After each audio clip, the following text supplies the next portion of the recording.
Hey, Boaz here with Next Pittsburgh. We're here at South Hills Village. This is essentially the brains of Pittsburgh Regional Transit, and to tell us how it all works here, we've got Mike Senagaki, who's the Director of Road Operations. So, Mike, what happens here? Well, this is, as you said, South Hills Village Rail Center. And up here, we have the Bus Traffic Operations Center and the Rail Traffic Operations Center. And down this hallway, you can take us to see essentially what is like bus mission control? That's basically what it is. It's basically mission control. Right here, this is our Bus Operations Center. These folks in this room, they answer the calls. They see where the buses are all located. As you can see, there's several stations.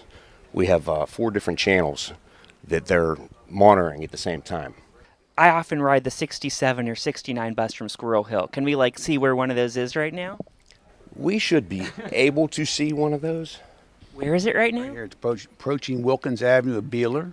Oh my gosh, it's wild that you can know all this. And do you know how many people are on board? Yes, we can tell you how many people are on board, what drivers on that bus, its destination, its time, whether it's on time or late. How's this one, on time or is it late? It is on time. Oh gosh, good news. If you were riding it, you'd be right on time. Let me see, he is outbound. There's 3 people on board. He's doing 12 miles an hour right now. There's multiple channels that these folks are monitoring. As you can see, she's communicating back and forth with the buses. If there's a blockage, an emergency on board, or if an operator has an emergency at home, they can get in contact with them. So what is an example of some emergencies that they might be reaching out about? Well, the ones that we don't like are accidents. There's been several times where we had situations where a child has been lost on a bus, and our people, along with our police department, were able to locate that child and reunite them with their parents. So there are a lot of emergencies that do happen. Sick passengers, another one that's, pretty common. So someone might have a heart attack on a bus. Heart attack, seizures, things of that nature. So, and they're in communications with, like I said, our Port Authority Police Department. They'll call, this is essentially like a 911 center in a sense. They'll call our police department. The police will send out either ambulance, fire, more police, depending on what the emergency is. So I feel like more often than not, when I'm on a bus going through Oakland, there is always construction, and the bus driver's like, oh, didn't know about that, and then they're trying to figure out, okay, where do I go next? Right. These are the folks that they call. They have the clever system. They have maps that they look up to see what's blocked, what's open. And we also send a route foreman to the area, right to the scene to see, okay, what's going on? Why is it blocked? Why weren't we notified? And they have cameras on the buses too. Can you look at the cameras on the buses? We can't look at them from here, but our police department can go in and download the video and look at the... It's not like someone's I lost a green hat, and you scan through all the buses. You're we see it. It's on the back seat. Right. No, it's not that simple. It's not that easy. I wish it was, but it unfortunately it's not. They do have some cameras that they can view. What are we looking at right here? So they're looking at, that's our Wood Street T station. That's Liberty Avenue there, corridor where a lot of our buses go, so they could see what's actually going on down there in the city. The next room is our Rail Traffic Operations Center. It's basically the same, only it's a little different. You'll see when we go in there. And when we go in there, we will have to kind of be a little quieter because we have single track operations going on right now. And what does that mean? That actually means there's work going on out on the rail system, so we have to run both the inbound and the outbound traffic on the same track. You have to be watching what you're doing. The operators have to be paying attention. The movement directors have to be spot on, paying attention on what's going on. Movement directors is such a nice name. It sounds like the person who'd choreograph a ballet or something. That's kind of essentially what they are. Because if you think about it, it's a big dance out there. Yeah. Everybody has to be in the right location at the right time. That is nuts. Feels like we're on the set of Star Trek or something.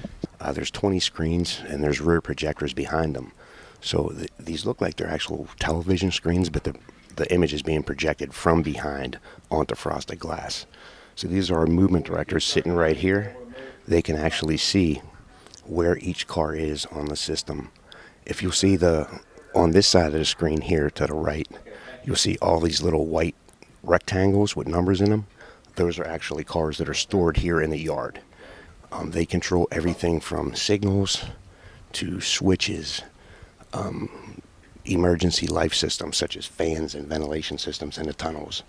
So everything they do up here has to be spot on. They got to be paying attention. Has there ever been a T train derailment? Yes, unfortunately we do have those occasionally.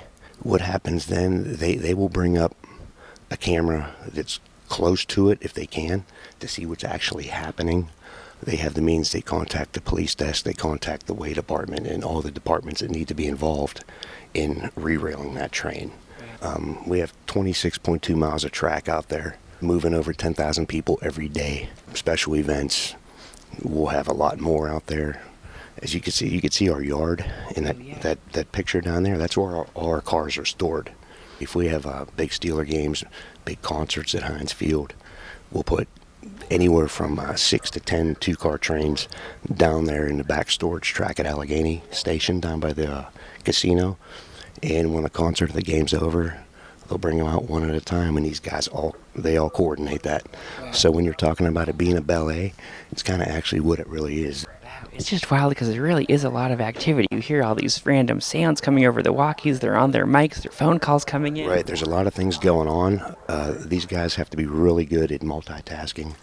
What was it like the day the Fern Hollow Bridge collapsed, like here? Well, here it was probably how you would imagine. A lot of uncertainty, a lot of things that we really didn't know. I was actually home. One of our traffic dispatchers called me and said, "Hey, we had a bridge collapse." I said, "Okay, is there any routes affected?" He said, "Yeah, I think so. We may have a bus on the bridge." I said, "Wait, on the bridge?" Or he said, "Well, it's on, but it's really not. But it's." I'm like, "Oh, geez." So phone calls were made, and luckily, and thank God that our police department, they responded as fast as they did. They just actually received awards for heroism. Wow. For going to the scene as quickly as they did and rescuing a lot of the passengers that were involved, not only on our bus, but in some of the vehicles that went down with the bridge. Yeah. And on top of that, not just a bridge collapse, not that that's not bad enough, there was a natural gas leak too. I mean, they heard the gas coming out of the pipe like a jet engine. That's how it was, a main that broke. So that was a very hairy situation. It was scary for everyone involved. So, unfortunately, the bridge went down. They got it rebuilt, but we're lucky that it didn't end any worse than it was. Gosh, well, Mike, thanks so much for everything you do on all the stressful days especially, but I hope not many of those there are not many more of those. I appreciate it. It's just the nature of the business. But our folks here at PRT, the ones that we just seen and the ones that we don't see behind the scenes, they're really the stars. So I thank them all.